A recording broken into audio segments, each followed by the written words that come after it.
लंबे बालों वाला गांव। शुक्र है सीता मैया का, अजी मैंने सारी जमीन जोत दी है, तुम अब बीज लगा दो। सच में चंपा, तुमने इतनी जल्दी सारा खेत जोत दिया? लेकिन ये हल तो कितना भारी था, कंधे पर भी नहीं उठाया जाता है।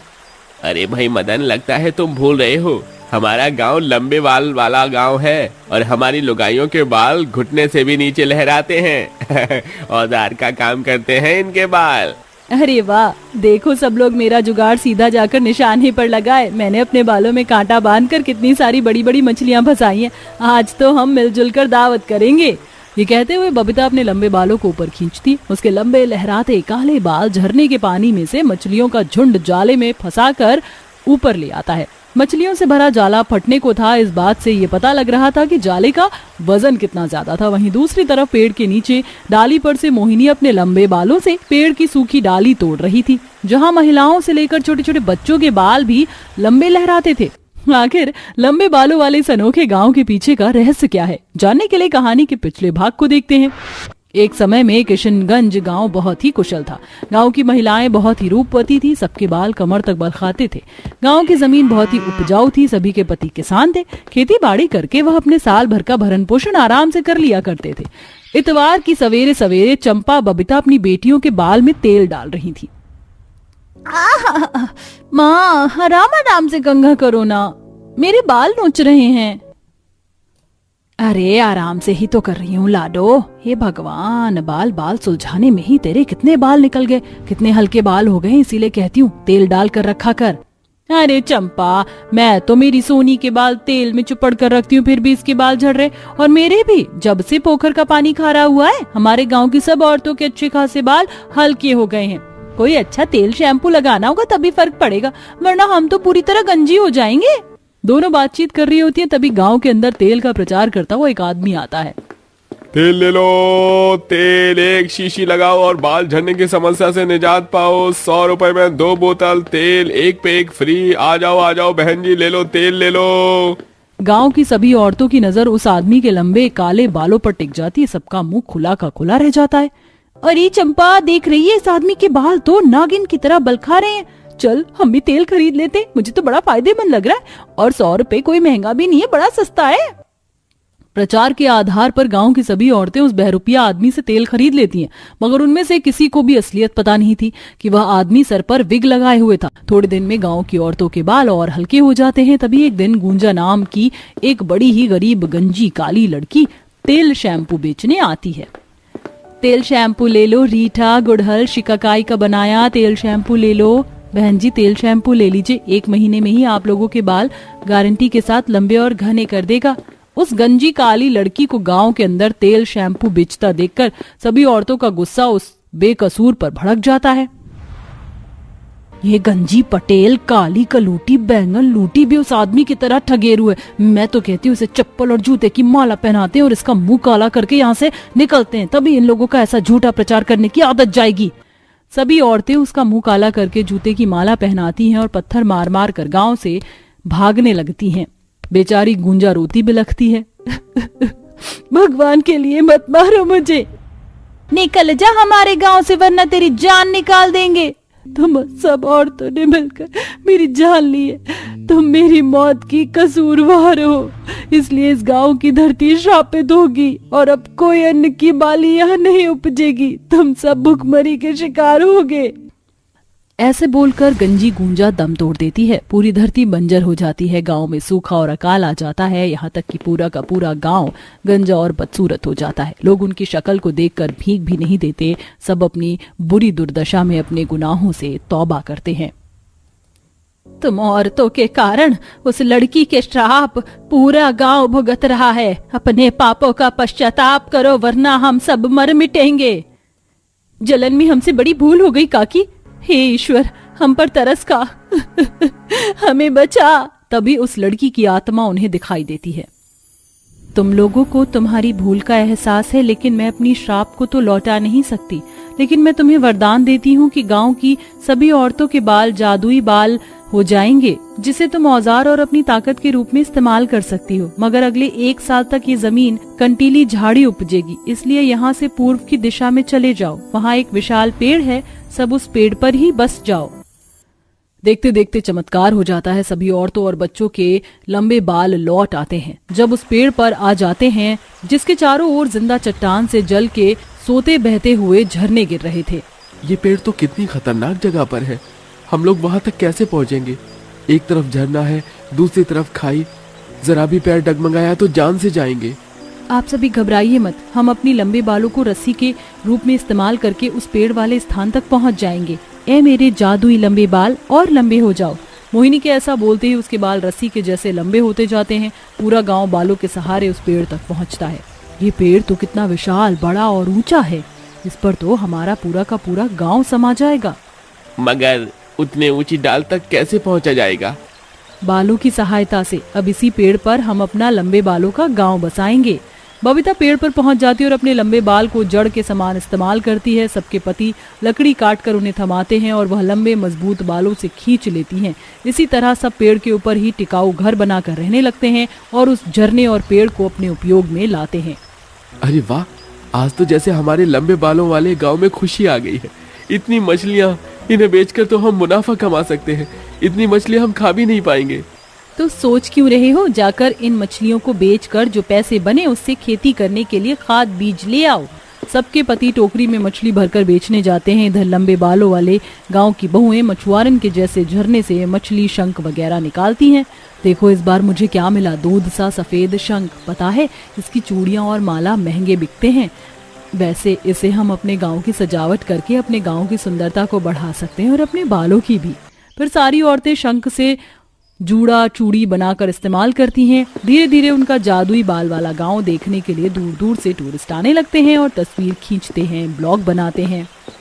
तो जैसा कि आप देख सकते हैं, इस वक्त मैं लंबे बाल वाले गांव के अंदर हूं। आप देख सकते हैं यहाँ पर बड़े से लेके बच्चों के बाल भी कितने लंबे हैं। ये गांव अपने आप में 8वां अजूबा है। आपको हमारा लंबे बाल वाला गांव अगर इतना ही पसंद आया रिपोर्टर बाबू, तो हमारे गांव में बस जाइए। हम आपके बाल भी लंबे कर देंगे। महिलाएं रिपोर्टर से हंसी ठिठोली करती। थोड़े ही दिनों में लंबे बाल वाला गांव अखबार के पन्नों में छप जाता है और गिनीज बुक में भी रिकॉर्ड हो जाता है, जिससे अब गांव में सैलानी घूमने फिरने आया जाया करते, जैसे गांव वालों को आर्थिक मदद मिलने लगती है। और इसी तरह से 1 साल गुजर जाता है। बंजर धरती फिर से हरी भरी हो जाती है, जिसके साथ गाँव की सभी महिलाओं की चमचमाती लहराते रेशम से काले बाल साधारण कमर तक हो जाते हैं। मैं इस गांव को श्राप मुक्त करती हूँ। अब तुम लोग इस गांव में आराम से रह सकते हो, लेकिन फिर कभी किसी का उपहास मत उड़ाना, जो तुम्हें इस तरह कष्टदायक जीवन का फल ना भोगना पड़े। हम वादा करते हैं आज के बाद फिर कभी हम किसी का ठट्ठा नहीं उड़ाएंगे, सबका आदर करेंगे। तुम्हारा धन्यवाद जो तुमने हमारे गांव को पहले के समान बना दिया, लेकिन हमारा इस लंबे बाल वाले गांव से एक अलग सा नाता, एक अलग सा रिश्ता जुड़ गया है, तो हम यहाँ भी आते जाते रहेंगे। हाँ बिल्कुल, ये लंबे बाल वाला गांव आज के बाद तुम्हारा ही होगा। उस दिन के बाद से गांव वाले खुशी खुशी गांव में अपना जीवन निर्वाह करने लगते हैं और शांति और सुकून भरे पल के लिए लंबे बाल वाले गांव में भी आया जाया करते थे। ठंडे मौसम की ठंडी हवाएं चल रही थीं और गरीब झोपड़ी में 5 बहू ठंड से सिसक रही थीं। बाप रे बाप, इस बार तो बड़ी कड़क सर्दी पड़ी है। मेरे तो हाथ सुन्न हो गए हैं। तेरे हाथ सुन्न हुए हैं? अरे मेरे तो हाथ लाल पड़ गए हैं ठंडे पानी में कपड़े धोकर। काश कुछ इस सर्द मौसम में गर्मा गर्म खाने के लिए मिल जाता, लेकिन घर पर सब्जियां कहाँ हैं? अरे पैसे और सब्जी नहीं है तो क्या हुआ, तुम भूल गई? हमने हरी सब्जी की जड़ को 2 हफ्ते पहले अपने आंगन में दबा दिया था। अब पालक और मेथी उग गई हैं। चलो उसी के पकौड़े बना लेते हैं और साथ में अदरक की चाय, मजा आ जाएगा। मेरी जुगाड़ू बहू, तुम्हें उठने की कोई जरूरत नहीं है। मुझे पता है तुम्हारा दिमाग अब कहाँ कहाँ चलने लग गया है, इसीलिए तुम्हारे जुगाड़ से मैंने तुम्हारी जुगाड़ू चाय और पकौड़े दोनों बना लिए हैं। चलो अब खाने का मसा लो। आहा, क्या पकौड़े की खुशबू आ रही है, मैं तो जल्दी से खाऊंगी। अरे अरे बहुओं, पकौड़े खाने के लिए मैं भी लाइन में लगा हूँ। लेकिन जुगाड़ से याद आया, आज सुबह मुझसे बाल्टी टूट गई थी। उसका जुगाड़ हो सकता है क्या? हमारे पास गिनती की 2 ही तो बाल्टी है। अरे बाबा जी, आप पकौड़ों का मजा लीजिए। उस बाल्टी को ठीक करना तो हम 5 बहू के बाएं हाथ का खेल है। पांचों बहू अपने सास ससुर के साथ ठंड में गर्मा गर्म पकौड़े का मजा लेती हैं और फिर ससुर की टूटी प्लास्टिक की बाल्टी को एक खराब टूथब्रश को पिघलाकर उसी टूटी हुई जगह पर लगाती हैं जहां प्लास्टिक चिपक जाती है और बाल्टी ठीक हो जाती है। फिर मालिनी बाल्टी में पानी डालकर सास ससुर को दिखाती है। देखा, बाल्टी एकदम ठीक हो गई ना आपकी जुगाड़ू बहू से। वाह वाह बहू, तुम पांचों की जुगाड़ से तो घर में बहुत फायदा हो जाता है। भगवान सबको तुम जैसी बहुएं दे। पांचों बहुएं घर में हर किसी चीज का हल जुगाड़ से निकाल लिया करती थी। क्या कोई बड़ी परेशानी आने पर वो अपने जुगाड़ से परिस्थिति का सामना कर पाएंगी, ये जानने के लिए आइए हम कहानी में आगे बढ़ते हैं, जहां पांचों बेटे पहाड़ी क्षेत्र में चट्टान तोड़ने और पत्थर उठाने का काम किया करते थे। लेकिन उनका काम इतना मंदा था कि घर वालों की 2 वक्त की रोटी भी पूरी नहीं हो पाती थी। एक दिन उनके गांव में पानी की समस्या हो गई, जिस वजह से सभी लोग बाल्टी, मटके इत्यादि लेकर दूर से हैंडपंप और नदी से पानी लेकर आ रहे थे। माँ जी, हम तो खुद 12 लोग हैं। हम लोग को तो पानी की दिक्कत और होगी, क्योंकि हमारे पास तो पानी रखने की जगह ही नहीं है और ना ही बर्तन, और ऊपर से ज्यादा लोग, फिर खाना बनाना, नहाना, सब कुछ करना पड़ता है। हाँ माँ जी, भले ही सर्दी हो लेकिन पानी तो चाहिए ना। मेरे पास एक जुगाड़ है। हम जमीन में एक गड्ढा कर लेते हैं, जैसे कि तालाब में पानी रहता है। हम उस गड्ढे में पानी को जमा कर लेंगे, जहाँ से हम पानी भी पी पाएंगे और खर्च भी कर पाएंगे, और लकड़ी के फट्टे से ढक देंगे। अरे हाँ, ये जुगाड़ तो बढ़िया है। तभी पांचों बहू घर के बाहर की जमीन में खोदना शुरू करती हैं और फिर रस्सी से एक बड़ी सी बाल्टी डाल देती हैं, जिसमें नदी से भर भर कर पांचों पानी पलट देती हैं और उनका 2 हफ्ते तक का पानी का गुजारा हो जाता है, जिससे वो खाने पीने, नहाने और कपड़े धोने के काम में इस्तेमाल करती हैं। जुगाड़ू बहू इतने जुगाड़ू किस्म की थी कि उनकी साड़ी भी फट जाती थी तो हाथ से सिल लिया करती थी, वरना उनके पर्दे खोल कवर बनाकर काम में ले लेती थी। सब कुछ सही चल रहा था, लेकिन गांव के उनके रिश्तेदार उनकी जमीन के पीछे काफी समय से पड़े थे, इसलिए वो सरपंच को पैसे खिलाकर जमीन अपने नाम करने की करते हैं। देखो सरपंच जी, हम तुम्हें मुंह मांगी कीमत दे चुके हैं। हमें वो जमीन हर हाल में चाहिए। किसी भी तरह उन गरीब परिवार वालों को निकालो, उनकी 5 बहू बहुत तेज है। मुकेश जी, आप चिंता मत कीजिए। आपको थोड़ी सी एक्टिंग करनी है और थोड़ा सा झूठ मुझे बोलना है। उसके बाद गांव वाले खुद मिलकर उन्हें धक्के मार के निकाल देंगे। कुछ देर बाद सरपंच अपने आदमियों के साथ परिवार के घर पहुंच जाता है। आवाज लगाकर उन्हें बाहर बुला लेता है। अरे सरपंच जी, आप कहिए, क्या बात है? अरे बात तो ऐसी है ना अशोक जी, दूसरों की जमीन को हड़प कर आराम से जीना कोई आपसे सीखे, लेकिन इस जमीन के असली कागज और मालिक को मैं देख चुका हूँ और आप सभी को यह जमीन अभी के अभी खाली करनी होगी। यह मेरा फैसला है और अगर आप इसे नहीं मानते तो गांव वाले आप सबको मिलकर धक्के मार के बाहर निकाल देंगे। सरपंच जी, आप ये कैसी बात कर रहे हैं? हम तो अपनी जमीन पर बरसों से रह रहे हैं। किसी और की जमीन कैसे हो सकती है जब कागज ही हमारे पास है? हाँ सरपंच जी, हमारी ही जमीन है। ये लोग झूठ बोल रहे हैं। इनके पूर्वज ने मेरे पिता से लड़कर यह जमीन छीनी थी, तो सालों से अपना ही तो मानेंगे, लेकिन अब मैं अपनी जमीन को वापस लेकर रहूंगा। चलो निकलो यहाँ से। देख रहे हो ना सब आप गांव वालों। आप ऐसे नहीं कर सकते। हाँ हाँ, इन छोटे लोगों को निकालो यहाँ से, निकालो यहाँ से। फिर गांव के सभी लोग पत्थर उठाकर आक्रोश करने लगते हैं। तभी मुकेश धमकी देकर उनका बोरिया बिस्तर ले जाने को कहता है, जिसके बाद मजबूरन पूरे परिवार को घर छोड़ना पड़ता है और वो ठंड में इधर उधर कांपते हुए भटकने लगते हैं। बाप रे बाप, बहुत ठंड हो रही है। अब हम कहाँ जाएंगे बेटा? माँ, पिताजी, समझ तो मुझे भी नहीं आ रहा कि अब हम कहाँ जाएं। उस सरपंच और हमारे रिश्तेदार मुकेश ने हमारे साथ धोखेबाजी की है, पर अभी हमें अपने सिर की छत ढूंढनी है और पैसे भी नहीं है। अजी, मेरे पास एक जुगाड़ है। आप और दोनों भाई साहब चट्टान काटने का काम करते हैं ना, तो उस चट्टान को काट कर तो आप कमरा भी बना सकते हैं। तो क्यों ना हम ठंड से बचने के लिए वहीं चलें? अरे बातों ही बातों में तुमने बहुत अच्छा जुगाड़ बता दिया तृप्ति। वैसे भी हमारा गांव पहाड़ी क्षेत्र के पास था, लेकिन अब हम पहाड़ी क्षेत्र में जाकर तुम्हारा ससुराल भी बना सकते हैं। बेटा, क्या ये सुरक्षित होगा? हाँ पिताजी, सुरक्षित होगा। चलिए, पहाड़ पर पहुंचते पहुंचते और ठंड हो जाएगी।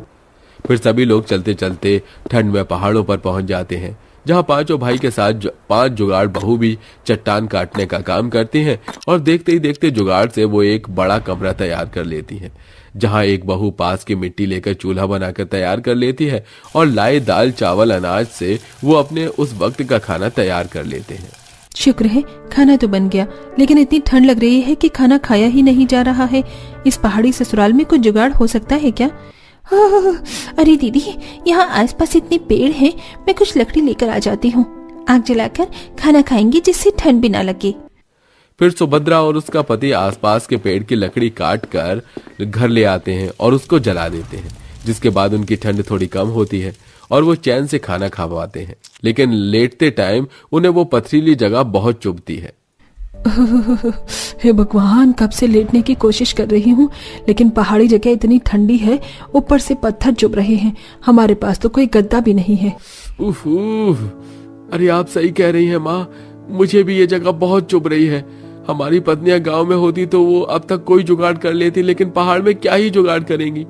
आकाश जी, ये कहकर तो आपने हम सबको चुनौती दे दी। हम पांचों इतनी जुगाड़ू हैं कि हर परिस्थिति में कुछ न कुछ हल निकाल लेती हैं। तुम लोगों को कुछ जुगाड़ आया? मुझे तो आ गया। मुझे भी आ गया। हम अभी आप सबका लेटने का बंदोबस्त करते हैं।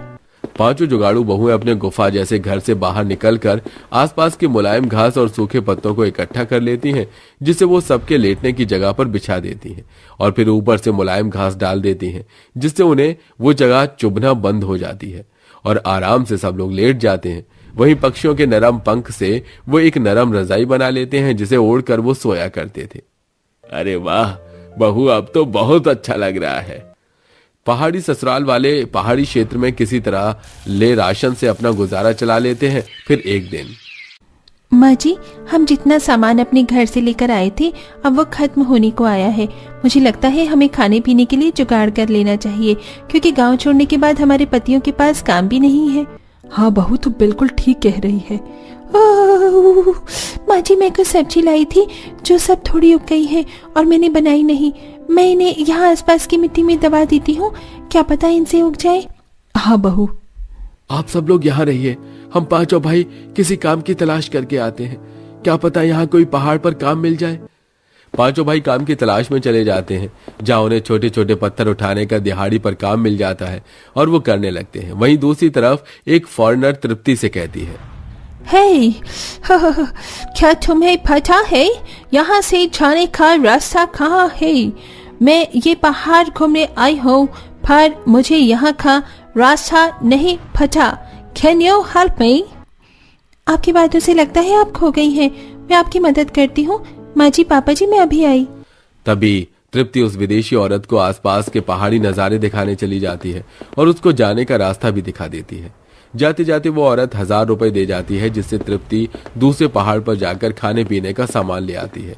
ये देख घर पर सब खुश होते हैं और उन्हें विदेशी लोगों को पहाड़ी के सुंदर नजारे दिखाने का काम समझ आ जाता है, जिससे वो पहाड़ पर रहकर लोगों को गाइड करते थे और जुगाड़ू सब्जी के पकौड़े बनाकर साथ में चाय के साथ बेचने लगते हैं, जिससे धीरे धीरे उनकी गरीबी खत्म हो जाती है।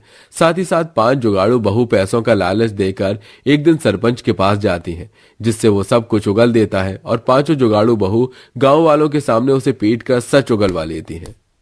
बता सरपंच, सबको सच क्या है, वरना तू अभी जेल में उन मक्कार रिश्तेदारों के साथ चक्की पीसेगा। हाँ, मैंने पैसों के लालच में आकर उन मासूम लोगों को उनके घर से निकाल दिया। इनमें इनका कोई दोष नहीं है, सब मुकेश की गलती है। सुन लिया दरोगा साहब आपने, पकड़ लीजिए इन धोखेबाज लोगों को। फिर 5 बहू के जुगाड़ खुराफाती दिमाग की वजह से उन्हें अपना घर वापस मिल जाता है। साथ ही दोषी लोगों को सजा मिल जाती है और वो सब खुशी खुशी रहने लगते हैं।